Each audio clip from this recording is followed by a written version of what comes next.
রঙিন আলোকছটা আর সুন্দরের প্রত্যাশায় খ্রিস্টীয় নতুন বছর বরণ, দেশে দেশে বর্ণিল আয়োজন, নিষেধাজ্ঞার মাঝেও রাজধানীতে ফুটলো আতশবাজি, উড়ল ফানুস। 2025 সবার ভালো কাটুক, সুখী সমৃদ্ধি বাংলাদেশ গঠনে সবাই এগিয়ে আসবে। বাংলাদেশে এরকম একটা নির্দিষ্ট জায়গা থাকুক যেখানের মধ্যে এরকম একটা দিনে সেলিব্রেট করা যায়। নতুন বছরে দ্রব্যমূল্য নিয়ন্ত্রণ ঘিরেই বেশি প্রত্যাশা মানুষের। চান চাকরির নিরাপত্তা ও আয় ব্যয়ের ভারসাম্য। সরকারকে আরও কর্মসংস্থান সৃষ্টির পরামর্শ অর্থনীতিবিদদের। সব জিনিসের দামে কমে যাবে, তাহলে কৃষি কামড়ও পোষাইবে। এখন যে তরকারির দাম কম আছে ওইভাবেই থাকুক। 24 সালে অনেক দাম বাড়ছে, আমাদের আশা 25 সালে এগুলোর দাম কমবে। জুনিয়র লেভেলে যারা আছেন তারা যে সবসময় বৈষম্যের শিকার হবে সেটা আমরা চাই না। চাকরিজীবীরা ভালোভাবে থাকতে পারি, বাঁচতে পারি। দলীয় কর্মীদের চাকরি দিতে রাজশাহী সিটিতে বিশেষ 9 বিভাগ চালু করেছিলেন সাবেক মেয়র লিটন।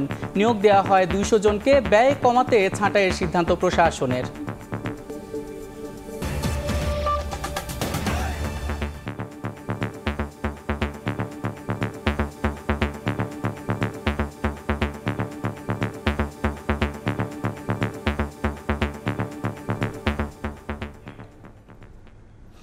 ভোরের সময়ের সঙ্গে আছি আমি সাদিক হাসান ইমন। খ্রিস্টীয় বর্ষবরণের আয়োজনে রঙিন আলোর ঝলকানিতে উজ্জ্বল হয়ে উঠেছিল রাজধানীর আকাশ। ঘড়ির কাঁটায় রাত 12টা বাজার সঙ্গে সঙ্গে ঢাকার আকাশ রঙিন করে তোলে আতশবাজি, ফানুস আর লেজার রশ্মি। উন্মুক্ত স্থানে নিষেধাজ্ঞা থাকায় বেশিরভাগ এলাকায় বাসা বাড়ির ছাদে আয়োজন করা হয় বর্ষবরণের। এ সময় বিচ্ছিন্ন আগুনের ঘটনায় 2 জন দগ্ধ হওয়ার খবর পাওয়া গেছে।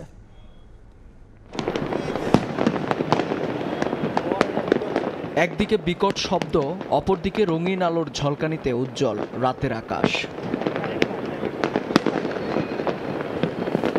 নিষেধাজ্ঞা থাকলেও আতশবাজি, ফানুস আর লেজার রশ্মির তীব্রতায় বরণ করা হলো খ্রিস্টীয় নতুন বছর 2025। ঘড়ির কাঁটায় রাত 12টা ছুতেই চোখ ধাঁধানো আলোর রোশনায়ের দেখা মেলে রাজধানী ও তার আশপাশের এলাকাগুলোতে। আতশবাজি ফোটানোর পাশাপাশি বাজানো হয় উচ্চ শব্দে গান।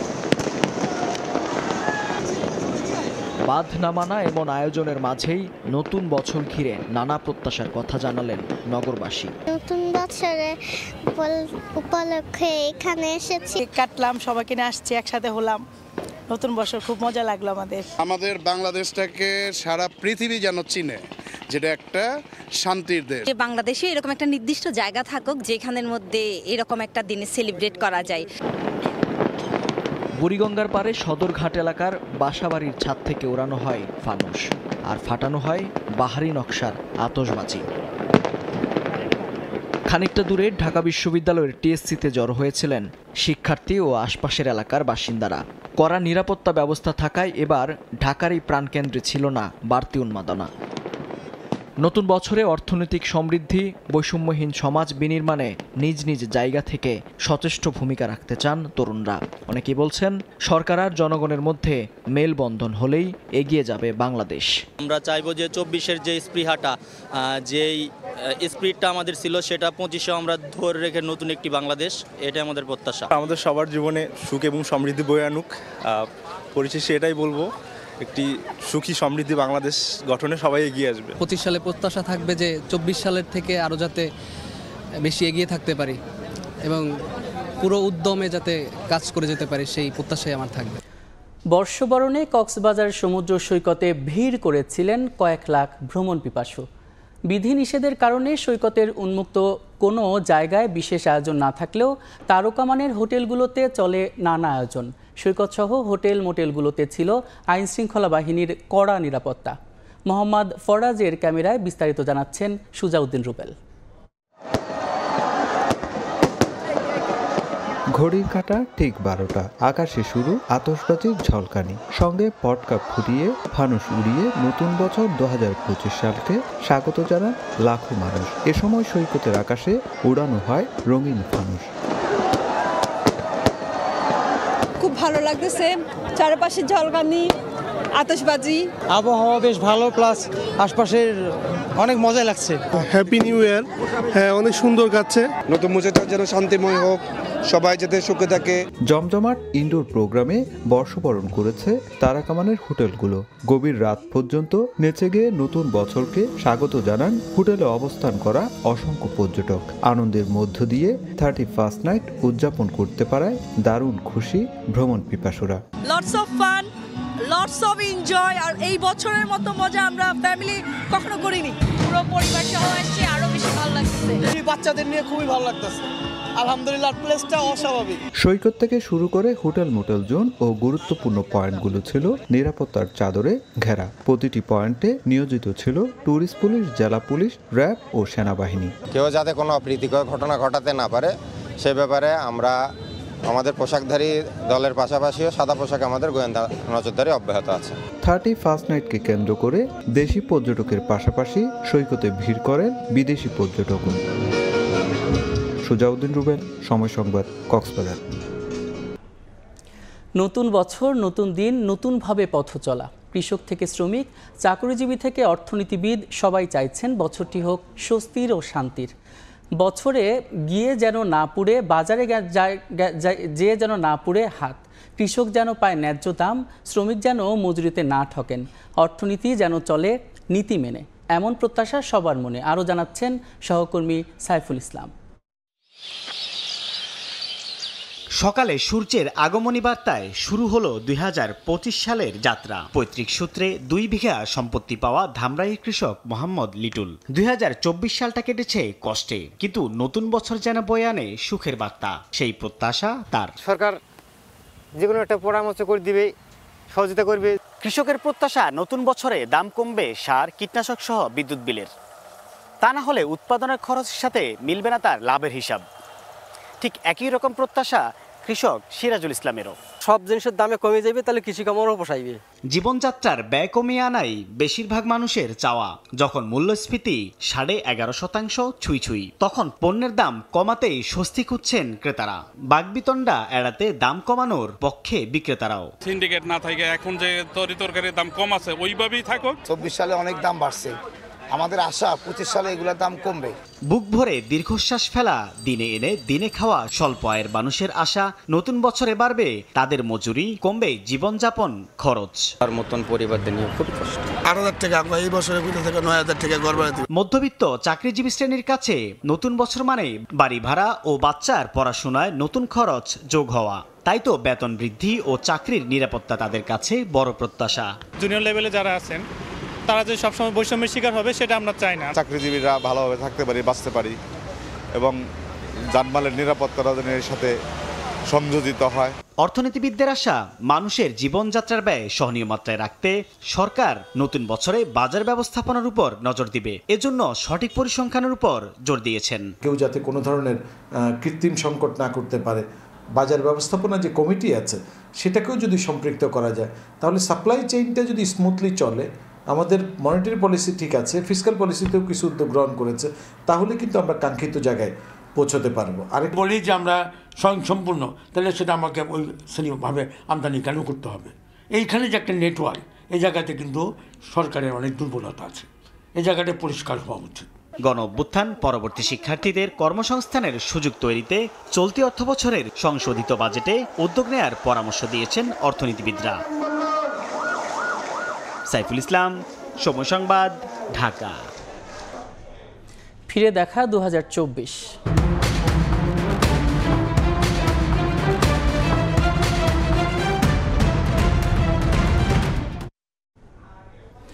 নির্বাচন ও অন্তর্বর্তী সরকার মিলেও 2024 সালে জীবনযাত্রার ব্যয় বাগে আনতে পারেনি। ইচ্ছায় বা অনিচ্ছায় হোক, টাকা ছাপিয়ে সংকট কাটানোর চেষ্টা করেছে। রেমিটেন্স ও রফতানি আয় বাড়ায় কমেছে রিজার্ভের পতন। তবে রাজনৈতিক অস্থিরতার জেরে বিনিয়োগ স্থবিরতায় বাড়েনি কর্মসংস্থান। অর্থনীতির এমন দুর্দশা আগামী বছর কেটে যাওয়ার পূর্বাভাস দিয়েছে আন্তর্জাতিক সংস্থাগুলো। বিস্তারিত ইয়ানুর শিফাতের রিপোর্টে।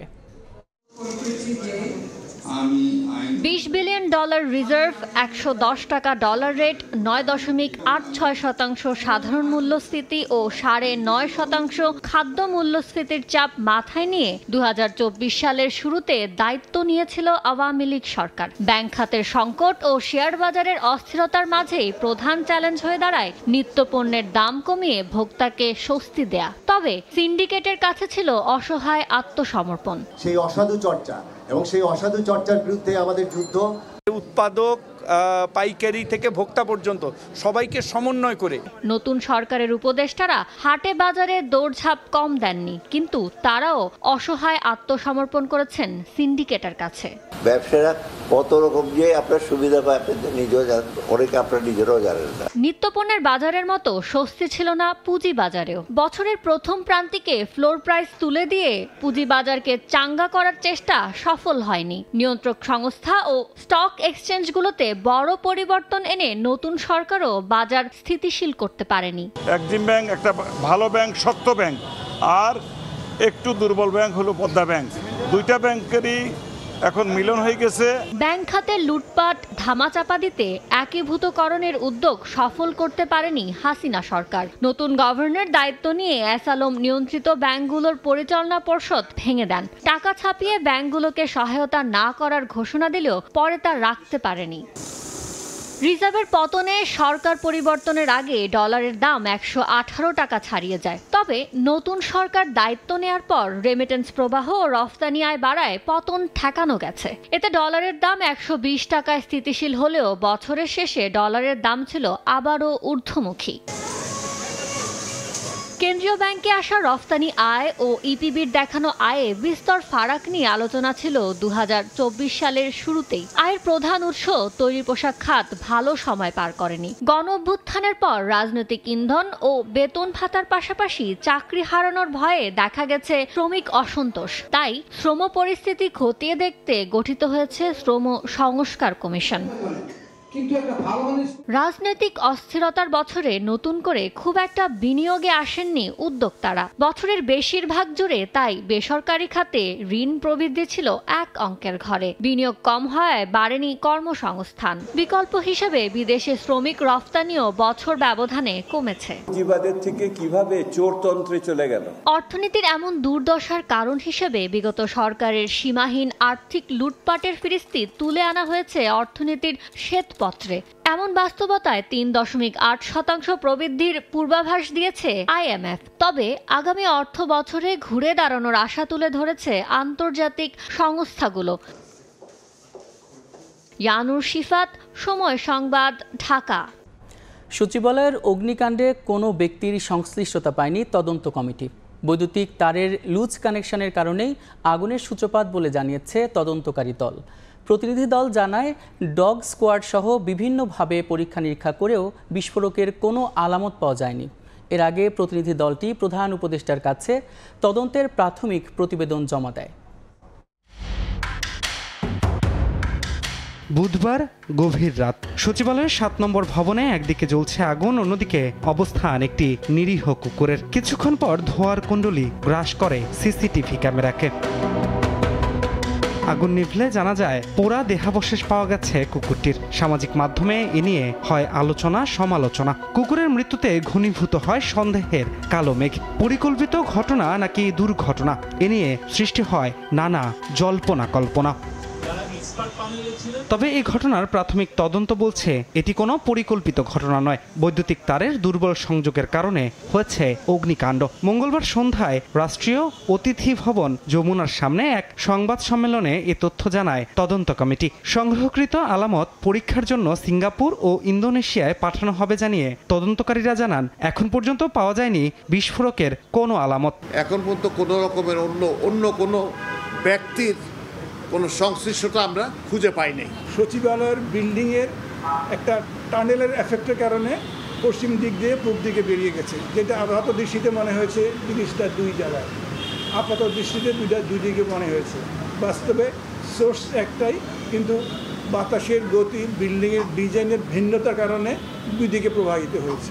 সচিবালয়ে ফায়ার সেফটি নিয়ে কর্তৃপক্ষের উদাসীনতা ছিল জানিয়ে তদন্ত কমিটি বলছে, বৈদ্যুতিক সরঞ্জাম নিয়মিত পরীক্ষা করা হলেও সচিবালয় সহ সরকারি অফিসগুলোতে এটি উপেক্ষিত। ভবিষ্যতে এই স্থাপনায় এমন ঘটনা যাতে না ঘটে তা নিয়ে দ্রুত প্রধান উপদেষ্টাকে তদন্ত কমিটির পক্ষ থেকে একটি সুপারিশপত্র দেয়া হবে। আর এই ভবনটিতে alarm detector system, control panel এবং অটো স্প্রিংলারের ঘাটতি ছিল না, এবং ফ্লোরে যে হোস পাইপ সিস্টেম ছিল সেগুলি কোনো কাজ করেছে, আবার অনেকগুলি নজেল বেরিয়ে ছিল। কয়েকবার করে টেস্ট করে আসলে আমরা কোনো ধরনের এক্সপ্লোসিভ ব্যবহার করার মতো কোনো ধরনের সংশ্লিষ্টতা আমাদের কিন্তু। আর ফায়ার সার্ভিস সিভিল ডিফেন্স থেকেও যে নমুনাটা আমরা পেয়েছি, এই নমুনা তো আসলে কোনো ধরনের এক্সপ্লোসিভ কন্টেন্ট বা যাতে কোনো কিছু ছিল না।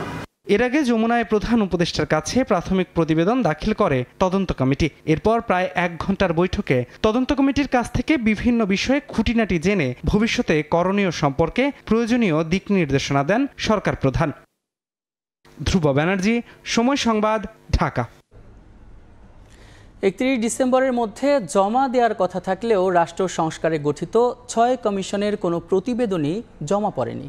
সব সংস্কার কমিশনই সময় বাড়িয়ে নিয়েছে বলে জানিয়েছে মন্ত্রিপরিষদ বিভাগ।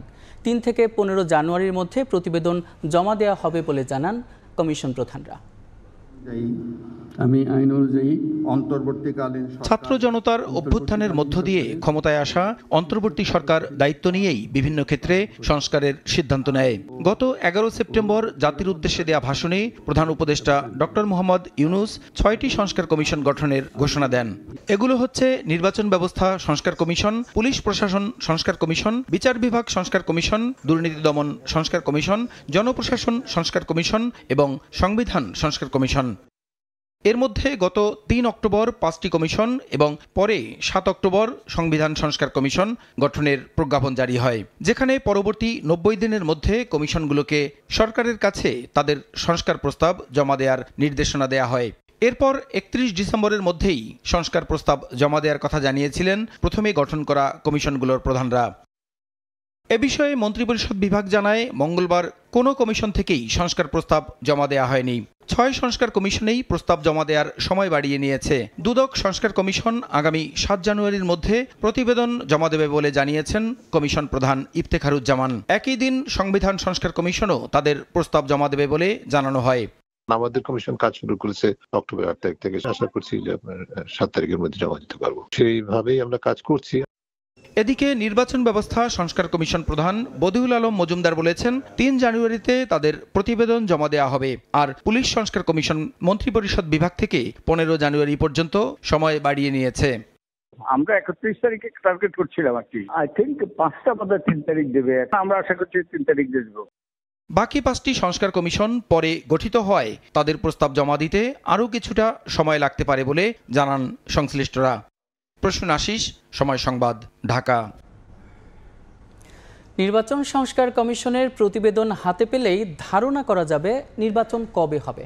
মঙ্গলবার সকালে কুমিল্লা আঞ্চলিক নির্বাচন কর্মকর্তার কার্যালয়ে মত বিনিময় সভায় একথা বলেন CCMMM নাসির উদ্দিন।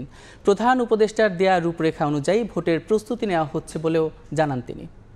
আমাদের পক্ষ থেকে সুনির্দিষ্ট কোনো দিনক্ষণ আমরা এখনো নির্ধারণ করি নাই। আমরা মাননীয় প্রধান উপদেষ্টা যে ইঙ্গিত দিয়েছেন ওনার 16 তারিখের বক্তৃতায়, সেটার আলোকেই প্রস্তুতি নিচ্ছি। কারণ অনেকগুলো সংস্কার কমিশনের রিপোর্ট আসবে। সংস্কার কমিশনের রিপোর্টগুলো পেলে হয়তো একটা আন্দাজ করা যাবে যে কবে নাগাদ ইলেকশন হতে পারে। আমাদের কাজের মাধ্যমে আমরা প্রমাণ করব যে আমরা আগের 2-3টা নির্বাচন কমিশনের মতো নই। আমরা সত্যিকারের একটা ক্রেডিবল ইলেকশন জাতিকে উপহার দিতে চাই। পদ্মা সেতুর পরামর্শক নিয়োগে দুর্নীতির অভিযোগ ফের তদন্ত করছে দুদক। সাবেক সচিব মোশারেফ হোসেন ভূঁইয়া সহ 7 জনের বিরুদ্ধে অনুসন্ধান শুরু করেছে দুর্নীতি দমন কমিশন। এছাড়া সাবেক জ্বালানি প্রতিমন্ত্রী নসরুল হামিদ বিপু, সাবেক মেয়র খায়রুজ্জামান লিটন, সাবেক প্রধানমন্ত্রীর সামরিক উপদেষ্টা তারিক আহমেদ সিদ্দিক দুর্নীতির অভিযোগ অনুসন্ধান করবে সংস্থাটি। ডায়মন্ড ওয়ার্ল্ডের মালিক দিলীপ কুমার আগারওয়ালের অনিয়মের অনুসন্ধানও শুরুর কথা জানিয়েছেন সংস্থার মহাপরিচালক আক্তার হোসেন। 10 বছর আগে নিষ্পত্তি হওয়া পদ্মা সেতু দুর্নীতি মামলার পুনঃতদন্তের সিদ্ধান্ত নিয়েছে দুর্নীতি দমন কমিশন। এই মামলায় সাবেক সচিব মোশারেফ হোসেন ভূঁইয়া সহ মোট 7 জনের বিরুদ্ধে আবারও অনুসন্ধান করবে দুদক। পদ্মা বহুমুখী সেতু প্রকল্পের কার্যাদেশ পাইয়ে দেয়া ও ঘুষ লেনদেনের অভিযোগে 2012 সালের 17 ডিসেম্বর রাজধানীর বনানী থানায় মামলা করে দুদক। 2 বছর পর তথ্য প্রমাণ না পাওয়ায় মামলাটির চূড়ান্ত প্রতিবেদন দাখিল করা হয়েছিল। এবার নতুন তদন্তে অনিয়মের তথ্য প্রমাণ পাওয়ায় মামলার পুনঃতদন্তের সিদ্ধান্ত নিয়েছে দুদক। মঙ্গলবার সেগুনবাগিচায় সংস্থার প্রধান কার্যালয়ে একথা জানান কমিশনের মহাপরিচালক আক্তার হোসেন। পদ্মা বহুমুখী সেতু প্রকল্পের নির্মাণ তদারকি পরামর্শক নিয়োগ সংক্রান্ত দরপত্রের অন্যতম দরদাতা এসেন্সিয়াল আবালিন ইন্টারন্যাশনালকে কার্যাদেশ পাইয়ে দেওয়ার ব্যবস্থা করার অভিপ্রায়ে অপরাধমূলক ষড়যন্ত্র করায় বনানী থানায় মামলা নম্বর 19 তারিখ 17/12/2012 খ্রিস্টাব্দ রুজু করা হয়। নতুন তথ্যাদি প্রাপ্তির পরিপ্রেক্ষিতে আলোচ্য মামলাটি বিস্তারিত পর্যালোচনা করা হয়েছে এবং পর্যালোচনা শেষে উক্ত মামলা অধিকতর তদন্তের সিদ্ধান্ত গৃহীত হয়েছে। এদিকে বিদ্যুৎ ও জ্বালানি খাতে সিন্ডিকেটের মাধ্যমে সাবেক প্রতিমন্ত্রী নসরুল হামিদ বিপুর অনিয়ম ও দুর্নীতির অভিযোগ অনুসন্ধানের সিদ্ধান্ত নিয়েছে দুদক। এছাড়া 6000 কোটি টাকার সম্পদ ফেলে আত্মগোপনে যাওয়া রাজশাহী সিটির সাবেক মেয়র খায়রুজ্জামান লিটন সহ 8 জনের বিরুদ্ধে অনুসন্ধান করবে সংস্থাটি। জনাব নসরুল হামিদ বিপু সাবেক প্রতিমন্ত্রী, বিদ্যুৎ জ্বালানি ও খনিজ সম্পদ মন্ত্রণালয় এবং অন্যান্যের বিরুদ্ধে সিন্ডিকেটের মাধ্যমে বিদ্যুৎ খাতে অনিয়ম ও দুর্নীতির অভিযোগে অনুসন্ধানের সিদ্ধান্ত গৃহীত হয়েছে। জনাব AHM খায়রুজ্জামান লিটন 6000 কোটি টাকার সম্পদ ফেলে আত্মগোপনে যাওয়ার অভিযোগে অনুসন্ধানের সিদ্ধান্ত গৃহীত হয়েছে। বিমানবন্দরের উন্নয়ন প্রকল্পের নামে হাজার হাজার কোটি টাকা লুটপাটের অভিযোগে সাবেক প্রধানমন্ত্রীর সামরিক উপদেষ্টা তারিক আহমেদ সিদ্দিকী, সাবেক সচিব মহিবুল হক, মফিদুর রহমান সহ 8 জনের বিরুদ্ধে অনুসন্ধানের সিদ্ধান্ত নিয়েছে দুদক। এদিকে ডায়মন্ড ওয়ার্ল্ডের মালিক দিলীপ কুমার আগারওয়ালের বিরুদ্ধেও দুদকের অনুসন্ধান শুরু হবে বলে জানান এই মহাপরিচালক। আবু সাইদ নিশান, সময় সংবাদ, ঢাকা। দেশের বাজারে এবার ডিজেল ও কেরোসিনের দাম লিটার প্রতি 1 টাকা কমিয়ে 104 টাকা নির্ধারণ করল সরকার। তবে অপরিবর্তিত রয়েছে পেট্রোল ও অকটেনের দাম। মঙ্গলবার এ বিষয়ে প্রজ্ঞাপন জারি করে বিদ্যুৎ জ্বালানি ও খনিজ সম্পদ মন্ত্রণালয়ের জ্বালানি বিভাগ। প্রজ্ঞাপনে বলা হয়েছে এই দাম আগামীকাল 1 জানুয়ারি থেকে কার্যকর হবে। তবে প্রতিদিন 5 ঘন্টা নয়, সন্ধ্যা 6টা থেকে রাত 9টা পর্যন্ত বন্ধ থাকবে সিএনজি স্টেশন। প্রজ্ঞাপনে বলা হয়, বিশ্ববাজারে জ্বালানি তেলের মূল্য হ্রাস বা বৃদ্ধির সঙ্গে সামঞ্জস্য রেখে দেশের ভোক্তা পর্যায়ে তুলনামূলক সাশ্রয়ী মূল্যে জ্বালানি তেল সরবরাহ নিশ্চিত করতেই এই নতুন দাম নির্ধারণ করা হয়েছে। ডিজেলের দাম প্রতি লিটার 105 টাকা থেকে 1 টাকা কমিয়ে 104 টাকা এবং কেরোসিনের দাম 105 টাকা থেকে 1 টাকা কমিয়ে 104 টাকা পুনর্নির্ধারণ বা সমন্বয় করা হয়েছে। এ দফায় কেরোসিন ও ডিজেলের দাম লিটার প্রতি 1 টাকা ও পেট্রোল অক্টেনের দাম অপরিবর্তিত রাখা হয়েছে। অক্টেন 125 এবং পেট্রোল বিক্রি হবে 121 টাকায়।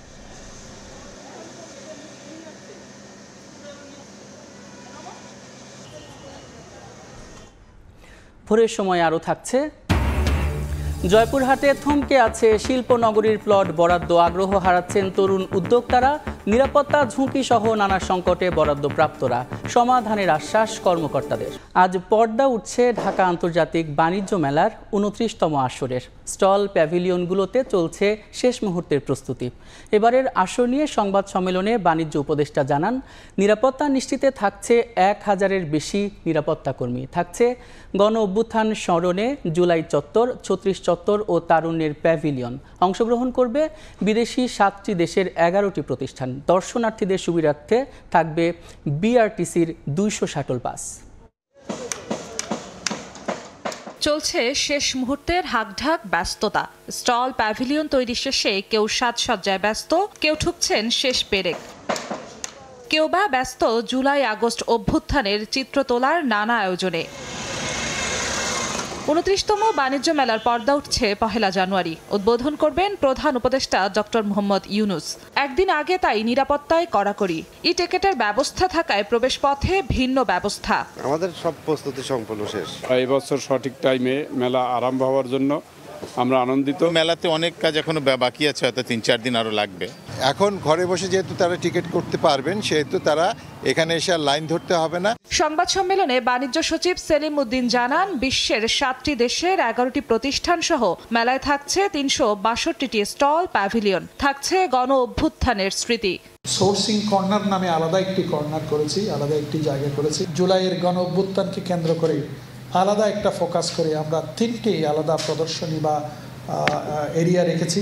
শতভাগ নিরাপত্তা নিশ্চিতের আশ্বাস দিয়ে বাণিজ্য উপদেষ্টা জানান, চেষ্টা চলছে মেলাকে আন্তর্জাতিক মানে নিয়ে যাওয়ার। নিরাপত্তা নিশ্চিত করার জন্য রাষ্ট্রীয় গোয়েন্দা সংস্থা থেকে শুরু করে পুলিশ বাহিনী প্রায় 1000 খানিক সদস্য সার্বক্ষণিকভাবে এই জায়গার নিরাপত্তা নিশ্চিত করবেন। আমি আশা করি যে এটা একটা মিলন মেলায় পরিণত হবে। দর্শনার্থী ও ক্রেতাদের যাতায়াত সুবিধার্থে রাজধানীর বিভিন্ন জায়গা থেকে থাকছে বিআরটিসির 200টির বেশি শাটল বাস সার্ভিস। জিনাদারা জশোয়া, সময় সংবাদ, ঢাকা। প্রশাসনিক কাঠামোর বাইরেও রাজশাহী সিটি কর্পোরেশনে খোলা হয়েছিল বিশেষ 9টি বিভাগ। সেই বিভাগগুলোতে অস্থায়ী ভিত্তিতে নিয়োগ দেওয়া হয় প্রায় 200 কর্মকর্তা কর্মচারী। অভিযোগ উঠেছে দলীয় নেতা কর্মীদের চাকরি দেওয়ার জন্য এমন কাজ করেছিলেন তৎকালীন মেয়র AHM খায়রুজ্জামান লিটন। সম্প্রতি ব্যয় কমাতে এই বিভাগগুলো বন্ধ এবং অস্থায়ী 171 কর্মচারীকে বাদ দেওয়ার সিদ্ধান্ত নিয়েছে সিটি কর্পোরেশন। হাবিবুর রহমান পাপ্পুর ছবিতে সাইফুর রহমান রকির রিপোর্ট। আওয়ামী লীগ সরকার পতনের পর রাজশাহী সিটি কর্পোরেশনের আয় ব্যয়ের খাত যাচাইয়ে তৎপর হন নতুন প্রশাসক। এ সময় প্রশাসনিক কাঠামোর বাইরে নতুন সৃষ্টি করা 9টি অতিরিক্ত বিভাগের কারণে অর্থ অপচয়ের বিষয়টি নজরে আসে। বেরিয়ে আসে তৎকালীন মেয়র AHM খায়রুজ্জামান লিটনের আস্থাভাজন প্রায় 200 আওয়ামী লীগের নেতাকর্মীকে অস্থায়ী ভিত্তিতে নিয়োগ দেওয়ার বিষয়টি। 2018 সালে নির্বাচিত হওয়ার পর নতুন এসব বিভাগ চালু করেন সাবেক মেয়র লিটন। অনুমোদন না থাকায় তাদের বেতন ভাতা দেয়া হতো সিটি কর্পোরেশনের বার্ষিক বাজেট থেকে। প্রশাসক সাহেব চিন্তা করছেন বা প্রশাসন চিন্তা করছেন, তাহলে তো এখন আমার এগুলো দরকার নাই। সেই চিন্তা ভাবনা থেকেই যেগুলো হলো মানে আমাদের সাংগঠনিক কাঠামোর বাইরে আছে শাখাগুলো, যেগুলো বাজেট অন্তর্ভুক্ত, সেগুলো হলো বিলুপ্ত করার জন্য সিদ্ধান্ত গ্রহণ করেছেন। সিটি কর্পোরেশনের প্রয়োজনে যদি দক্ষ জনবল কেউ থেকে থাকে, অস্থায়ী কিন্তু দক্ষ, প্রশাসক মহোদয়ের সিদ্ধান্ত ক্রমে আমরা তাদেরকে বিভিন্ন শাখায় নিয়োগ করি। সিটি কর্পোরেশনের দায়িত্বশীলরা বলছেন, ব্যয় কমাতে অপ্রয়োজনীয় 9টি বিভাগ বন্ধের উদ্যোগ নিয়েছেন প্রশাসক। বাদ দেওয়ার সিদ্ধান্ত হয়েছে এসব বিভাগে অস্থায়ী ভিত্তিতে নিয়োগ পাওয়া 171 জনকে। অপ্রয়োজনীয় জনবল যেহেতু আমাদের সিটি এক্সটেনশন এখনো হয় নাই, সেটা হলো প্রশাসন এখন রাখতে চাচ্ছেন না। ইতিমধ্যে 171 জনকে যারা অস্থায়ী নিয়োগ ছিল তাদেরকে আমরা অব্যাহতি দিয়েছি। এরপরেও কিছু যাচাই বাছাই চলছে, যদি এগুলোর প্রয়োজন না থাকে তাহলে এগুলোকেও আমরা অব্যাহতি দেব। এদিকে নেতাকর্মীদের পৃষ্ঠপোষকতার জন্য জনগণের ট্যাক্সের টাকা অপচয় করেছেন সাবেক মেয়র, বলছেন সুশাসন বিশ্লেষক। যাদেরকে এই নিয়োগ দিচ্ছেন তাদের পেছনে যে ব্যয়, এটি কিন্তু দিন শেষে কিন্তু নাগরিকদের ট্যাক্সের টাকাই কিন্তু বহন করা হয়।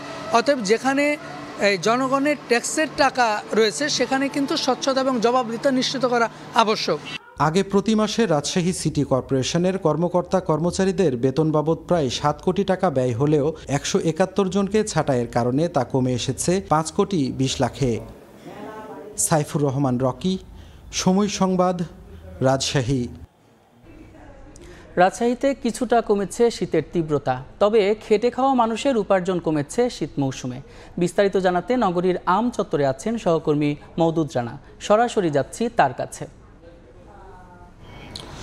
গত কয়েকদিনের তুলনায় আজ রাজশাহীতে শীতের তীব্রতা কিছুটা বেড়েছে।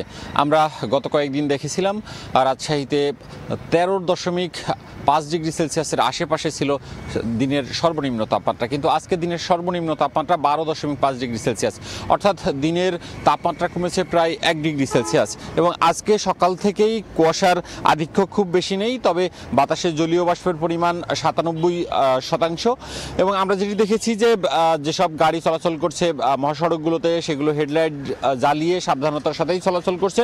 তবে অন্যান্য দিনের যে ঘন কুয়াশা খুব সকালবেলা থাকে সেটি কিন্তু আজকে নেই, এবং আমরা গত কয়েকদিন ধরেই দেখেছি যে সকালে সূর্যের দেখা মেলে এবং বিকেল পর্যন্ত আসলে সেই সূর্য থাকে, যার ফলে সাধারণ মানুষ কিন্তু এই শীতের মধ্যেও তাদের যে দিনের কার্যক্রম সেটি কিন্তু আসলে খুব বেশি ব্যাহত হচ্ছে না।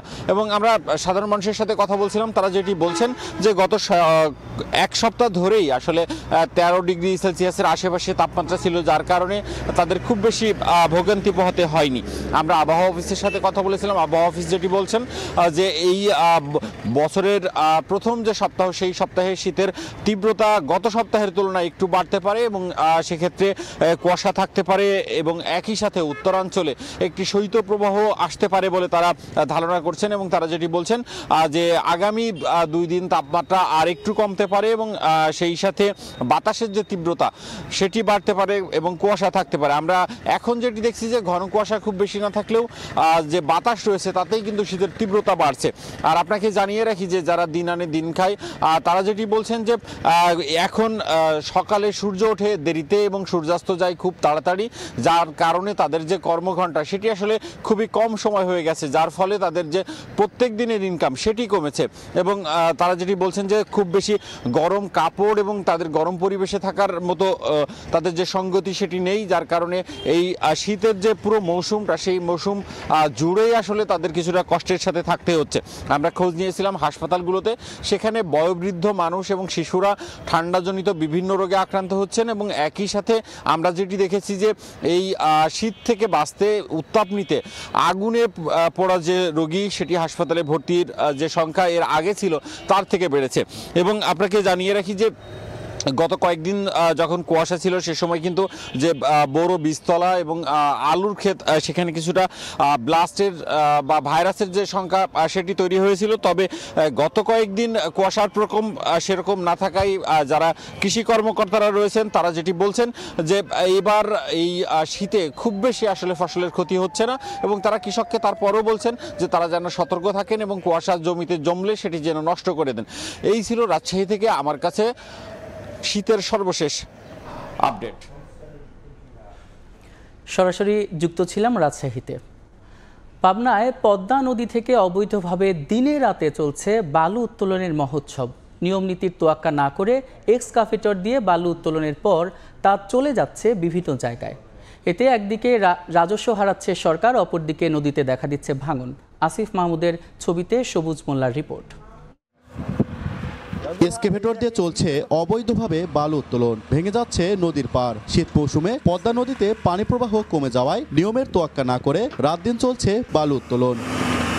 পাবনা সদরের ভাড়ারা ও দোগাছি ইউনিয়নের পদ্মা নদীর অন্তত 30টি পয়েন্টে এভাবে প্রকাশ্যে উত্তোলন করা হচ্ছে লাখ লাখ ঘনফুট বালু। স্থানীয়দের অভিযোগ, ভাড়ারা ইউনিয়ন পরিষদের চেয়ারম্যান সুলতান মাহমুদের সঙ্গে হাত মিলিয়ে ইউপি সদস্য খালেক হোসেন, স্থানীয় বিএনপি নেতা মোহাম্মদ সুজন, মাহমুদুর রশিদ রানা, প্রিন্স হোসেন ও মিলন খান নেতৃত্বে চলছে এমন অপরাধ। এছাড়া পাশের দোগাছি ইউনিয়নেও বালু উত্তোলন করছেন স্থানীয় পাপ্পি হোসেন, রবি মেম্বার ও রেজাউল। রোডে চলাচল করতে পারি না, আমরা যেন বাসায় ঘুমাবো ঠিক মতন এটা ঘুমাইতে পারি না। খাবার জিনিস, কাপড় চোপড়, ঘর বাড়ি ওটা তো আমরা সাইরে ঝাড় দিয়ে দিয়েও তো সারতে পারি না। কিন্তু প্রভাবশালীদের সাথে আমরা পেরে উঠতেছি না এবং কি আমরা ভয়ে তার সামনেও যেতে পারি না। এদিকে বালু উত্তোলনের সঙ্গে জড়িতদের সাথে যোগাযোগ করলেও পাওয়া যায়নি। এটা অবৈধ জানি আসলেও তো দিকটা সবাই কাটলো, আমি গরিব মানুষ, আমি কাটে দিই, কাটে দিলে হয়তো আমার জমিটা যদি ভালো হয় আমি আবাদ করে খাইতে পারবো। এটা হচ্ছে যারা খাদ মালিক তারা জানে, আমি তো খাদ মালিক না। কোথায় কোথায় যাচ্ছে এটা বলতে পারবো না, আমি আমার এলাকায় ফেলাচ্ছি, এটা প্রাইমারি স্কুলের পাশে। তবে বালু উত্তোলন বন্ধে ব্যবস্থা নেওয়ার আশ্বাস জেলা প্রশাসকের। যারা বালু উত্তোলন করে তাদেরও অনেকের কাছে অস্ত্র আছে, তো সেই হিসাবে আমাদের টিমও সেরকম শক্তিশালী টিম নিয়ে আমাদের যেতে হয়। তো এটা আমাদের কন্টিনিউয়াস প্রসেস। প্রতিদিন নদীটির 30টি পয়েন্ট থেকে বালু উত্তোলন করে অন্তত 2000 গাড়ি, আর গাড়ি প্রতি 200 টাকা চলে যায় প্রশাসনের বিভিন্ন মহলে। সবুজ মোল্লা, সময় সংবাদ, পাবনা। জয়পুরহাট বিসিক শিল্প নগরীতে প্লট বরাদ্দ না পেয়ে আগ্রহ হারাচ্ছেন তরুণ উদ্যোক্তারা। আবার প্লট বরাদ্দ নিয়ে যারা ব্যবসা করছেন তারাও আছেন নানা সংকটে। জেলার ব্যবসায়ী নেতারা বলছেন, সংকট নিরসনে দরকার নতুন শিল্পনগরী গড়ে তোলা। জানান, এই সংক্রান্ত একটি প্রস্তাব ঝুলে আছে। সংকটের কথা স্বীকার করে পদক্ষেপ নেয়ার গড়পড়তা আশ্বাস জেলা বিসিক কর্মকর্তার। বিস্তারিত শাহিদুল ইসলাম সবুজের রিপোর্টে। জয়পুরহাট সদর উপজেলায় 90 দশকে গড়ে তোলা হয় বিসিক শিল্পনগরী। 15 একরের এই নগরীতে 111টি প্লট, 43টি শিল্প ইউনিটকে বরাদ্দ দেওয়া হয়। গড়ে উঠেছে ফিডমিল, হ্যাসারি, স্টিল, জৈবসার ও কীটনাশক প্যাকেজিং কারখানা। শুরুর পর নতুন করে আর কোনো প্লট বরাদ্দ দেওয়া যাচ্ছে না। এতে আগ্রহ হারাচ্ছেন জেলার তরুণ উদ্যোক্তারা। অন্যদিকে ব্যবসার পরিধি বাড়াতে পারছেন না উৎপাদনে থাকা কারখানাগুলো। এখানে সিকিউরিটির ব্যবস্থা জোরদার করা দরকার, বিশেষ করে 2টা গেট, বাউন্ডারি ওয়াল, ভিতরে লাইটিং ব্যবস্থা, মোড়ে মোড়ে ক্যামেরা। রাস্তাঘাট ভালো নয়, গাড়ি ঘোড়া সেরকম চলে না, আর ড্রেনের অবস্থা তো আমাদের একদমই খারাপ। আমাদের দীর্ঘদিনের দাবি জয়পুরহাটে বিসিক শিল্পনগরীকে সম্প্রসারিত করা।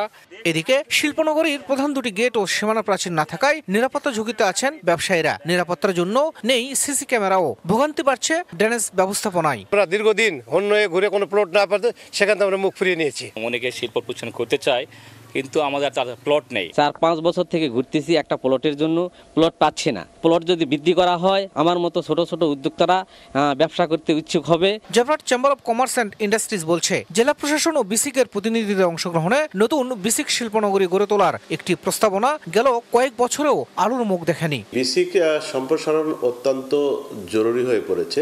যথাযথ কর্তৃপক্ষের মাধ্যমে এটি আবেদন করা হলেও আজকে পর্যন্ত সেটি সফলতার মুখ দেখেনি। সমস্যার কথা স্বীকার করে সংকট নিরসনের কথা জানালেন জেলা বিসিকের এই শীর্ষ কর্মকর্তা। মূল সমস্যা হচ্ছে কোনো গেট নাই। যদি 2টা গেট নির্মাণ করা হয় তাহলে এখানে সড়ক হবে। এছাড়া আমাদের যে কিছু সংখ্যক রাস্তা এবং ড্রেন সমস্যা আছে। আমরা ইতিমধ্যে প্রস্তাব প্রেরণ করেছি, বাজেট বরাদ্দ পেলে এটা করা সম্ভব হবে। বিসিক শিল্পনগরীতে বর্তমানে 43টি শিল্প ইউনিটের মধ্যে 2টি ইউনিট রুগ্ন এবং একটি নির্মাণাধীন অবস্থায় রয়েছে।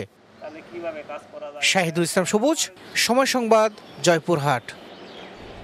চট্টগ্রাম নগরীর ফৌজদার হাটে আগামী 4 জানুয়ারি থেকে জেলা প্রশাসন করতে যাচ্ছে মাসব্যাপী ফুল উৎসব। বঙ্গোপসাগরের উপকূলে উৎসবে থাকবে দুবাইয়ের মিরাকল গার্ডেনের আদলে 136 প্রজাতির লক্ষাধিক ফুলের চারা। আশরাফুল আলম মামুনের ক্যামেরায় শফিকুল আলমের প্রতিবেদন। দেশি বিদেশি নানা রং বেরঙের ফুলে সাজানো চট্টগ্রামের ডিসি পার্ক। বঙ্গোপসাগর উপকূলে 194 একর জায়গায় বিশ্বখ্যাত দুবাইয়ের মিরাকল গার্ডেনের আদলে গড়া এই ফুলের পার্কে 136 প্রজাতির লক্ষাধিক ফুল ছড়াচ্ছে সৌরভ। নগরীর বন্দর রিং রোডের ফৌজদার হাটে আগামী 4 জানুয়ারি থেকে তৃতীয়বারের মতো জেলা প্রশাসনের আয়োজনে বসবে মাসব্যাপী বর্ণাঢ্য ফুল উৎসব। ফুলের বৈচিত্র্য ও সাজানোর নানা কৌশল দর্শনার্থীদের নজর কাড়ছে। বিশেষ করে সবার আকর্ষণ প্রজাপতি ও ময়ূরকে ঘিরে ডালিয়া, চন্দ্রমল্লিকা, শিউলি, হাসনাহেনা, বেলি, চেরি সহ দেশি বিদেশি ফুলের সুবাসে মৌ মৌ করছে চারপাশ। এত সুন্দর একটা ফুলের উৎসব হচ্ছে, ওই জিনিসটা আমরা দেখার জন্য আসছি। অনেক প্রকারের ফুল দেখতেছি যেগুলো আগে কখনো দেখা হয় নাই। এই নতুন নতুন এক্সপেরিয়েন্স হচ্ছে। এটা ভালো একটা উদ্যোগ নিয়েছে। এটি একসময় ছিল মাদকের সাম্রাজ্য। বখাটেদের উৎপাতের ভয়ে এ পথ এড়িয়ে চলত মানুষ। জেলা প্রশাসন জায়গাটি উদ্ধার করে গড়ে তোলে ডিসি পার্ক। ফুল উৎসবের আগে জায়গাটি পরিদর্শন করেন জেলা প্রশাসন। জানান, নগরবাসীকে প্রশান্তি দিতে এই আয়োজন। মাসব্যাপী ফুল উৎসবে বিশেষ আকর্ষণ হচ্ছে ভাসমান ফুল বাগান, মাসব্যাপী সাংস্কৃতিক অনুষ্ঠান থাকবে, মাল্টিকালচার ফেস্টিভ্যাল থাকবে। বাংলাদেশের সব থেকে যে জনপ্রিয় ব্যান্ড দল নগর বাউল জেমসকে দিয়ে আমরা গ্র্যান্ড ফিনালেতে একটা জমজমাট অনুষ্ঠান আয়োজনের চিন্তা করেছি। মাসব্যাপী উৎসবে দিঘির চারপাশে থাকছে নৌকা প্রদর্শনী, বইমেলা, ঘুড়ি উৎসব, পিঠা উৎসব, মুভি শো, পুতুল নাচ সহ মনোমুগ্ধকর নানা সাংস্কৃতিক অনুষ্ঠান। একসময় এখানে মাদকের রাজ্য থাকলেও এখন পরিণত হয়েছে ফুলের সাম্রাজ্যে। যত্ন পেলে গোবরেও যে পদ্মফুল ফুটানো যায় তার দৃষ্টান্ত স্থাপন করেছে চট্টগ্রামের জেলা প্রশাসন। শফিকুল আলম, সময় সংবাদ, চট্টগ্রাম। রাজশাহী বিভাগের বিভিন্ন জেলায় মশার উপদ্রব বেড়ে যাওয়ায় অতিষ্ঠ বাসিন্দারা। তাদের অভিযোগ, মশক নিধনে সিটি কর্পোরেশন এবং পৌরসভা কার্যকর কোনো উদ্যোগ গ্রহণ না করায় বাড়ছে ডেঙ্গু রোগীর সংখ্যা। এ অবস্থায় দ্রুত ব্যবস্থা নেওয়ার আশ্বাস সংশ্লিষ্টদের। বিস্তারিত সাইফুর রহমান রকির প্রতিবেদনে। রাজশাহী নগরীতে হঠাৎ করে বেড়ে গেছে মশার উপদ্রব। শুধু রাতে নয়, দিনেও ঘরে মশারি টাঙিয়ে রাখতে বাধ্য হচ্ছেন অনেকে। এছাড়া কয়েল, অ্যারোসল ও ইলেকট্রিক ব্যাট ব্যবহার করেও খুব একটা সুফল মিলছে না বলে জানান নগরবাসী।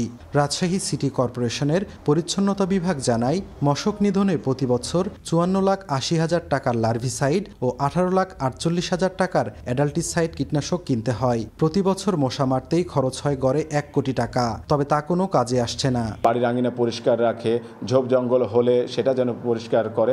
এছাড়াও রাজশাহী সিটি কর্পোরেশন সর্বদা জনগণের পাশে আছে।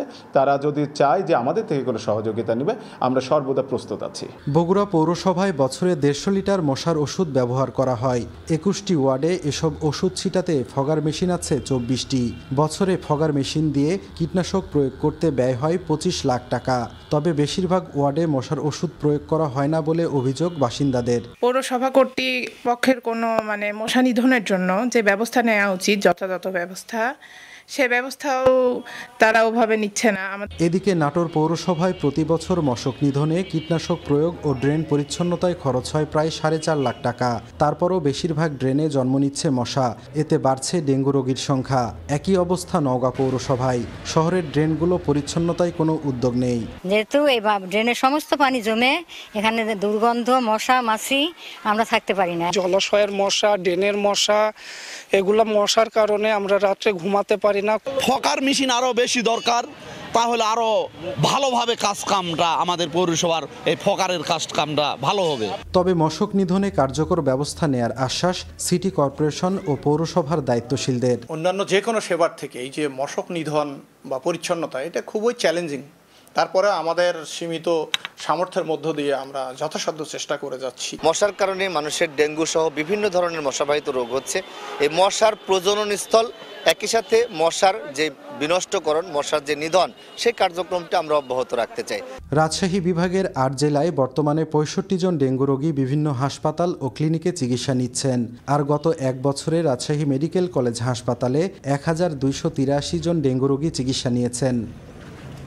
সাইফুর রহমান রকি, সময় সংবাদ, রাজশাহী। অবৈধ ভাটায় করাতকল বসিয়ে রাজশাহীতে চলছে কাঠ পোড়ানোর মহোৎসব। নিয়মনীতির তোয়াক্কা না করে লোকালয়ের পাশে ফসলি জমিতে গড়ে উঠেছে ইটভাটা। বরেন্দ্রভূমির টিলা ও কৃষি জমির উপরিভাগ কেটে ইট তৈরি করায় নষ্ট হচ্ছে উর্বরতা। পরিবেশবাদীদের অভিযোগ, প্রশাসন এসব দেখেও দেখে না। হাবিবুর রহমান পাপ্পুর ছবিতে মওদুদ রানার রিপোর্ট। ইটভাটায় পোড়ানো হচ্ছে কাঠ। মনকে মন কাঠ জমা করা হয়েছে চুল্লি জ্বালানোর জন্য। এমনকি কাঠ কাটার জন্য ভাটার ভেতরেই বসানো হয়েছে করাতকল। আর ভাটার কালো ধোঁয়া ছড়িয়ে পড়ছে আশেপাশের এলাকায়। আইন অনুযায়ী জনপদের ভেতরে ইটভাটা নির্মাণ করা যাবে না, অথচ নিয়মনীতির তোয়াক্কা না করেই রাজশাহীর বিভিন্ন এলাকায় গ্রামের ভেতরেই নির্মাণ করা হয়েছে এসব ভাটা। এতে একদিকে পরিবেশে ও ফসলের ক্ষতি হচ্ছে, অন্যদিকে চরম স্বাস্থ্য ঝুঁকিতে এলাকাবাসী। পরিবেশকে ঠিক রেখে করুক, আপত্তি নেই। তেমন কয়লা দেওয়া করলে আপনার সমস্যা নাই। আপনি ধোঁয়া, এটা দূষিত, পরিবেশ দূষিত হচ্ছে। ফসলের মাথায় ডোগায় ছাতা ধরে। পরিবেশবাদীদের ভাষ্য, মোটা অঙ্কের টাকা দিয়ে প্রশাসন ও রাজনৈতিক নেতারা ম্যানেজ হওয়ায় বন্ধ হয় না অবৈধ ব্যবসা। এমনি আমাদের যে ভ্যাট আসে সেটা নিয়মিত যেভাবে আসে ওভাবে আসছে। শুধু ভ্যাট? হ্যাঁ। ফায়ার লাইসেন্স, পরিবেশ থেকে কিছু কাগজপাতি আছে, ভ্যাটের কাগজপাতি আছে, তবে ট্রেড লাইসেন্স আছে। কোটি কোটি টাকার একটা অবৈধ লেনদেন রয়েছে বলে আমি মনে করি। কারণ একদিকে এই বৃহৎ সংখ্যক ইটভাটার জন্য উৎকোচের একটা বিষয়, অন্যদিকে যারা দায়িত্বশীল ভূমিকা রাখার কথা, যাদের জন্য রাষ্ট্র একটা আলাদা বিভাগ তৈরি করে দিয়েছে, সেই বিভাগে যারা দায়িত্বে আছে তারা তাদের দায়িত্ব যথাযথভাবে পালন করছে না। পরিবেশ অধিদপ্তরের তথ্য মতে মাত্র 8টি ভাটার লাইসেন্স ও পরিবেশের ছাড়পত্র রয়েছে। তবে ব্যবস্থা নেওয়ার বিষয়টি এড়িয়ে যান সংশ্লিষ্ট কর্মকর্তা।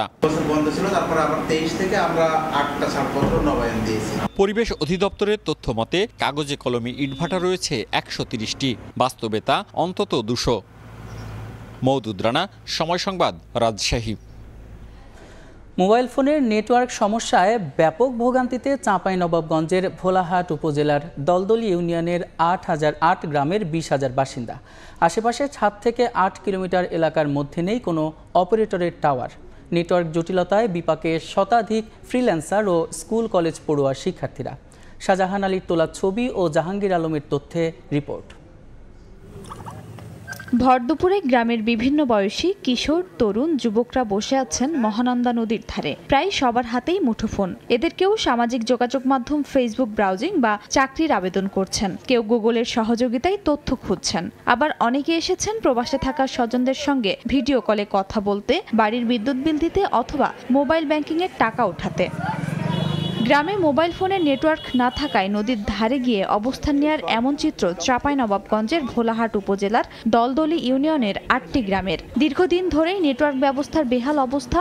ঘাইবাড়ি, বালুটুঙ্গি, পীরগাছি, বারুইপাড়া, পুরাতন বারুইপাড়া, বাবরটোলা, বায়দাপাড়া, গোলাবাড়ি, বাগানপাড়া, চুরিয়ালির মোড়, বিশ্বাসটোলার মোড় গ্রামের। আমাদের বিদেশে যে আমাদের আত্মীয় স্বজন আছে তাদের সাথে যোগাযোগ করবো সেটা সম্ভব হচ্ছে না, যার জন্য আমাদের নদীর ধারে এসে বসে থাকতে হচ্ছে। চাকরির জন্য আমি একটা আবেদন করব, কিন্তু ওই উপরে নেটের সমস্যার জন্য হচ্ছে না। আমাদের এখানে ভারতীয় সিমের যেগুলো সিম রয়েছে, এয়ারটেল বিশেষ করে, তাদের নেটওয়ার্কটা ভালোই পাওয়া যায়, কিন্তু আমাদের দেশের সিমের খুব বেহাল দশা আর কি। গ্রামগুলোতে রয়েছেন শতাধিক ফ্রিল্যান্সার। তাদের দাবি ফোনের নেটওয়ার্ক না থাকায় বিঘ্ন ঘটে কাজে, বাতিল করতে হয় অনেক কাজ, এতে লোকসানে তারা। এছাড়া নেটওয়ার্ক সমস্যায় গ্রামের বিভিন্ন শিক্ষা প্রতিষ্ঠানে ব্যাহত হয় শিক্ষা ব্যবস্থা। নেটওয়ার্ক না পেয়ে অর্ডার বাতিল হয় ক্ষতিগ্রস্ত ক্ষুদ্র ব্যবসায়ীদের। এ নিয়ে উপজেলা নির্বাহী কর্মকর্তা ও বিভিন্ন অপারেটরে লিখিত অভিযোগ দিলেও মেলেনি সুরাহা। 5G চালু করে দিয়েছে, কিন্তু আমাদের এখানে 2G পর্যন্ত কথা বলার জন্য পাওয়া যাচ্ছে না। বাইরের দেশের সাথে, বাইরের ক্লায়েন্টদের সাথে বেশি কথাবার্তা হয়, তো তারা যদি আমাদের নক দেয় তাদের রিপ্লাই দিতে পারি না। নেটওয়ার্কের কারণে অনেক সময় দেখা যায় আমার বাইরেরা বা আমার যে কাস্টমাররা ফোন দেয়, কিন্তু আমি ফোন রিসিভ করতে পারি না, বা হয়তো বা রিসিভ করলে কথা বোঝা যায় না। যে কোনো একটা টেলিকম আমাদের যদি টাওয়ার দেয় আমাদের কোনো অসুবিধা নাই, তবে আমরা বেশি গ্রামীণ ফোনকে আমরা আবেদন জানাচ্ছি যাতে তারা আমাদের দিকে একটু লক্ষ্য করে। জেলা প্রশাসন জানায় এ নিয়ে অপারেটরগুলোর সঙ্গে যোগাযোগ করে প্রয়োজনীয় ব্যবস্থা নেওয়া হচ্ছে। যদি এই দাবিটি পূরণে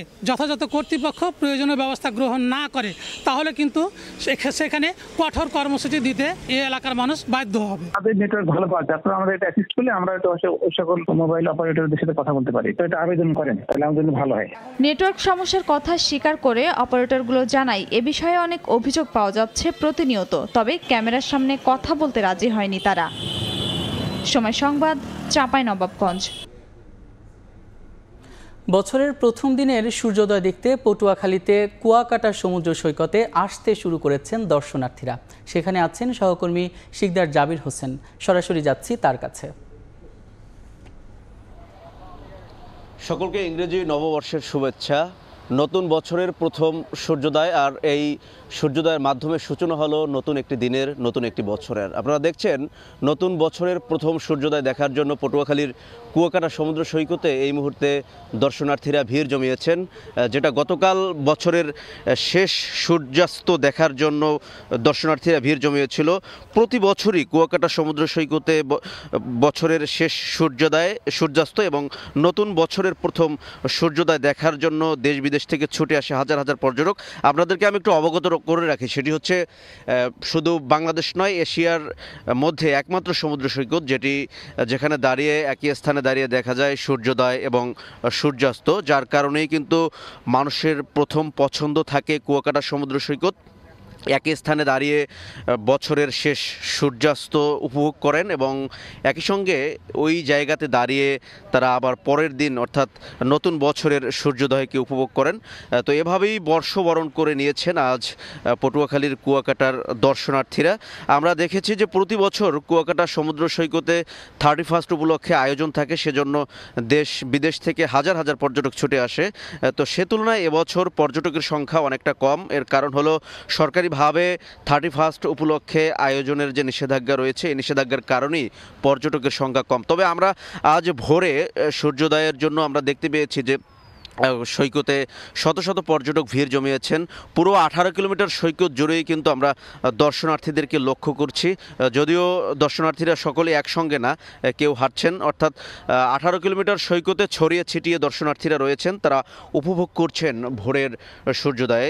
যদিও কুয়াশাচ্ছন্ন ভোর, এই কুয়াশাচ্ছন্ন ভোরের কারণে কুয়াশার চাদরে সূর্য ঢেকে থাকার কারণে মানুষ সূর্যোদয়ের যে সুন্দর মুহূর্ত, সেই মুহূর্তটা উপভোগ করতে পারছেন না, তবে অধীর আগ্রহে মানুষ অপেক্ষা করছেন কখন সেই সূর্য ধরা দেবে, কখন কুয়াশা ভেদ করে সূর্য উকি দেবে। সে লক্ষ্যেই কিন্তু পর্যটকরা এখানে ভিড় জমিয়েছেন। তো আপনারা কিন্তু দেখতে পাচ্ছেন যে পটুয়াখালীর কুয়াকাটা সমুদ্র সৈকতে এই মুহূর্তে দর্শনার্থীরা সূর্যোদয় দেখার জন্য অপেক্ষা করছেন এবং তারা কিন্তু সূর্যোদয়ের যে মুহূর্তটা তারা উপভোগ করছেন। আমরা জানি যে পটুয়াখালীর কুয়াকাটা সমুদ্র সৈকত যেহেতু এশিয়ার মধ্যে একমাত্র সমুদ্র সৈকত যেখানে একই স্থানে দাঁড়িয়ে সূর্যোদয় সূর্যাস্ত দেখা যায়, আর এ কারণেই কিন্তু পর্যটকরা এই নববর্ষের সময় বেশি ছুটে আসেন, আর আমরা কিন্তু সেটি কিন্তু দেখলাম। তো এতটুকুই ছিল পটুয়াখালীর কুয়াকাটা সমুদ্র সৈকত থেকে আমার কাছে সবশেষ তথ্য। সরাসরি যুক্ত ছিলাম পটুয়াখালীতে। রাজবাড়ী ও শরীয়তপুর সদর হাসপাতালে রোগীদের খাবার সরবরাহে নানা অনিয়মের অভিযোগ উঠেছে। রোগীদের অভিযোগ, তালিকা অনুযায়ী দেওয়া হয় না খাবার, যা দেওয়া হয় তা নির্ধারিত পরিমাণের চেয়ে কম ও নিম্নমানের। মঙ্গলবার দুদকের অভিযানে এসব অভিযোগের সত্যতা মিলেছে। অনিয়মের দায় স্বীকার করেছে হাসপাতাল কর্তৃপক্ষ। রাজবাড়ী সদর হাসপাতালের রান্নাঘর, রোগীদের জন্য রান্না করা হচ্ছে দুপুর আর রাতের খাবার। তবে 81 জন রোগীর দুবেলা খাবারের জন্য যে পরিমাণ সবজি আর ডাল রান্না করা হয়েছে তা দেখে চোখ কপালে উঠবে যে কারোরই। মাংসের পরিমাণও দেয়া হয়েছে বরাদ্দের প্রায় অর্ধেক। ব্রয়লার মুরগির মাংসের দাম ধরা হয়েছে 390 টাকা কেজি। হাসপাতাল সূত্রে জানা গেছে 4 দিন দেওয়ার কথা খাসি ও মুরগির মাংস, আর 3 দিন রুই অথবা কাতল মাছ। অথচ মাংস তো দূরের কথা, বেশিরভাগ দিনেই দেয়া হয় পাঙ্গাস মাছ, তাও নামমাত্র। দরপত্রের তালিকায় পোলাও, দুধ, মিষ্টি সহ অন্যান্য খাবার দেওয়ার কথা থাকলেও সবই কাগজে কলমে। রয়েছে খাবার না পাওয়ারও অভিযোগ। যে খাবারটি দেয় আসলে তো খাবার না, আরো রোগীর সমস্যা হয়। মাছের ঝোল, ব্রয়লারের ঝোল, পানি টেলটেল করে। আমরা 2 দিন ধরে হাসপাতালে ভর্তি হয়েছি, এখনো পর্যন্ত খাবার পাইনি। মঙ্গলবার দুপুরে হাসপাতালে আকস্মিক অভিযান চালায় দুর্নীতি দমন কমিশন। এ সময় হাতে নাতে ধরা পড়ে খাবার ও ওষুধ সরবরাহের অনিয়ম সহ নানা অব্যবস্থাপনা। হাসপাতালের নার্সদের ওষুধ পাচারের মতো গুরুতর অভিযোগের সত্যতাও মেলে দুদকের অভিযানে। দুদক কর্মকর্তাদের সামনে অনিয়মের দায় স্বীকার করে নেন হাসপাতালের তত্ত্বাবধায়ক। তাদের নির্দেশনা ছিল যে তোমরা আগে ডাক্তার দেখাবা, তারপরে ডাক্তার প্রেসক্রিপশন করবে, তারপরে ওষুধ নেবা।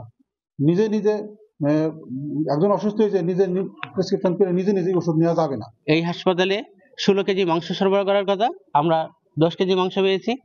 তারপর পরিবেশ খুবই নোংরা পেয়েছি এবং সকল ধরনের মেডিসিন সরবরাহ না করার আমরা অভিযোগের সত্যতা পেয়েছি। একই অবস্থা শরীয়তপুর সদর হাসপাতালে। মঙ্গলবার সেখানেও অভিযান চালায় দুদক। এ সময় রোগীদের খাবার, টিকিট কাউন্টার ও ওষুধ বিতরণের অনিয়ম ধরা পড়ে। নিয়মিত রোগীদের 150 গ্রাম মুরগির মাংস সরবরাহ করার কথা থাকলেও পাওয়া যায় মাত্র 1 টুকরো, যার ওজন 30 গ্রাম। এছাড়া টিকিট কাউন্টারে প্রতি টিকিট 5 টাকা নেয়ার কথা থাকলেও নিচ্ছে 10 টাকা করে। রোগীর ছদ্মবেশে আমরা এখানে প্রবেশ করি এবং একটা পর্যায়ে আমরা এখানে প্রবেশ করি, আমরা এখানে টিকিট কাউন্টারের কিছু অসঙ্গতি আমাদের নজরে আসে। যেসব অসঙ্গতিগুলো আমাদের কাছে প্রতীয়মান হয়েছে সে ব্যাপারে স্যার আমাদের প্রয়োজনীয় ব্যবস্থা গ্রহণ করবেন বলে আশ্বস্ত করেছেন। এদিকে বৈষম্য বিরোধী ছাত্র আন্দোলনকে পুঁজি করে অর্থ লোপাটের চেষ্টার অভিযোগে বাগেরহাট জেলা পরিষদে অভিযান চালিয়েছে দুর্নীতি দমন কমিশন। প্রাথমিক তদন্তে সর্বোচ্চ 50,000 টাকা থেকে 1 লাখ টাকা ক্ষতির পরিমাণ নজরে এসেছে। রিমু সিদ্দিক, সময় সংবাদ।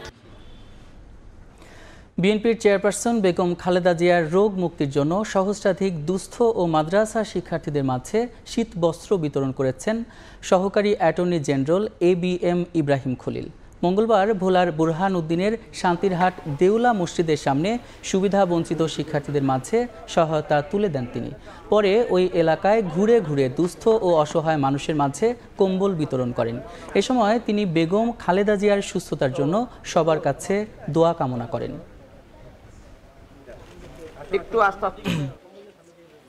দেশনেত্রী বেগম খালেদার সুস্থতা, দেশনায়ক তারেক রহমানের পক্ষে এবং আমাদের যে সাবেক সংসদ আল্লাহ হাফিজ সাহেবের নির্দেশে আমার ব্যক্তিগত উদ্যোগে আমার আজকের এই কার্যক্রম, আমার কার্যক্রমের মেইন থিম যেটা আর কি, আমি আমার এই বাচ্চাদের দোয়া নিয়ে আমি বেঁচে থাকতে চাই।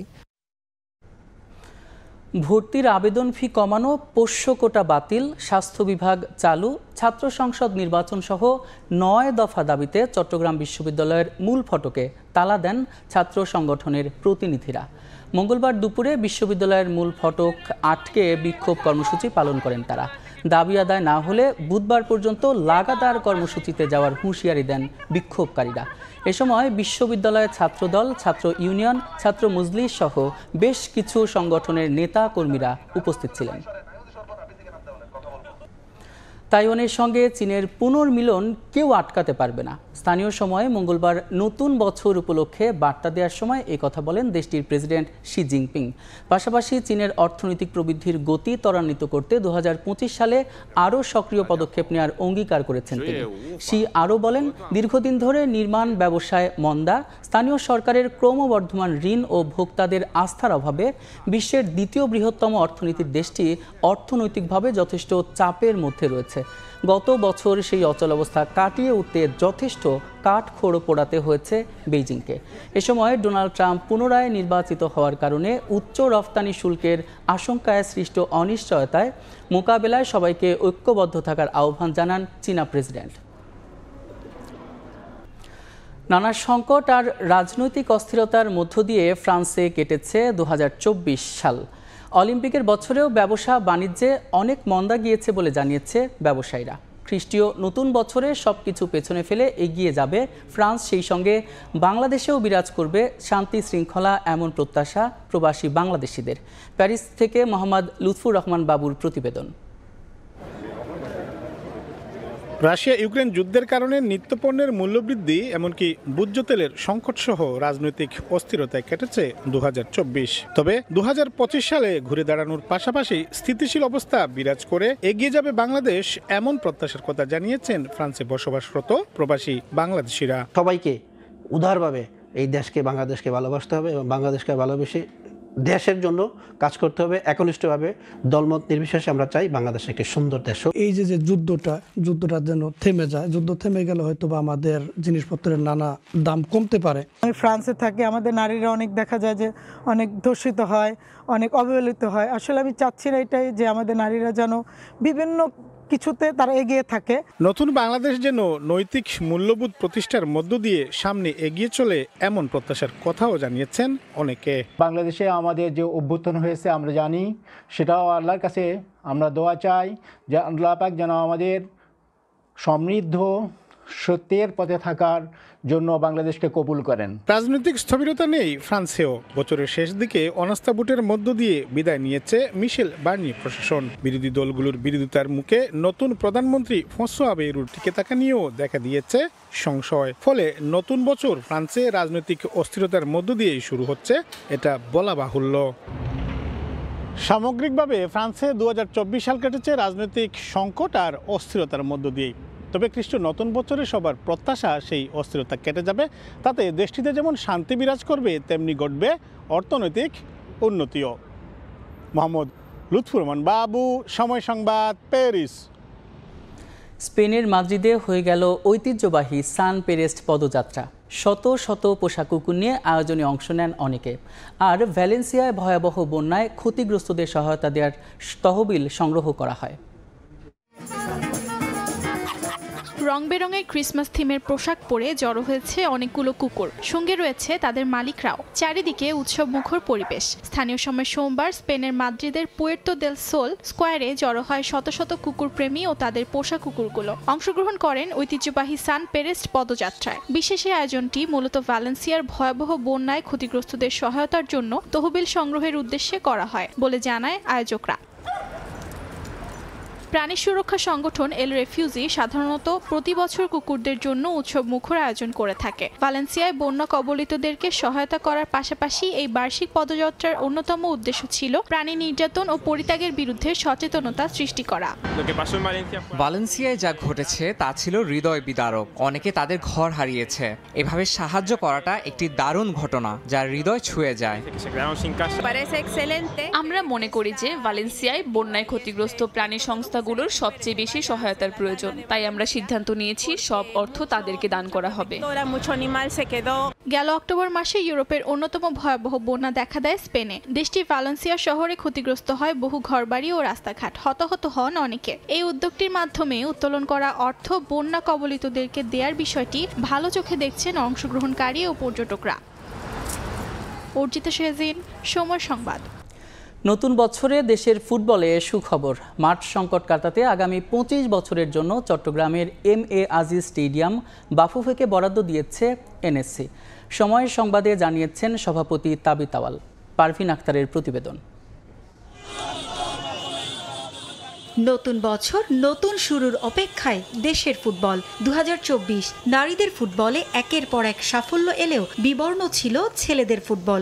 এশিয়ান কাপ বাছাই, সাফ চ্যাম্পিয়নশিপ 2025 ব্যস্ত সূচিতে ঠাসা। গত বছর 26 অক্টোবর বাংলার ফুটবলের মসনদে বসেছেন তাবিথ আউয়াল। নতুন বছরে নতুন চ্যালেঞ্জের সামনে সভাপতি। জাতীয় দলের এশিয়ান কাপ বাছাইয়ে বেশি গুরুত্ব দিচ্ছেন তিনি। এছাড়াও ফুটবলের উন্নয়নে আছে একাধিক পরিকল্পনা। আমরা 2025 সালে আমরা AFC কোয়ালিফায়ার্স খেলবো ছেলেদেরটা, AFC কোয়ালিফায়ার্স খেলবো মেয়েদের ন্যাশনাল টিম।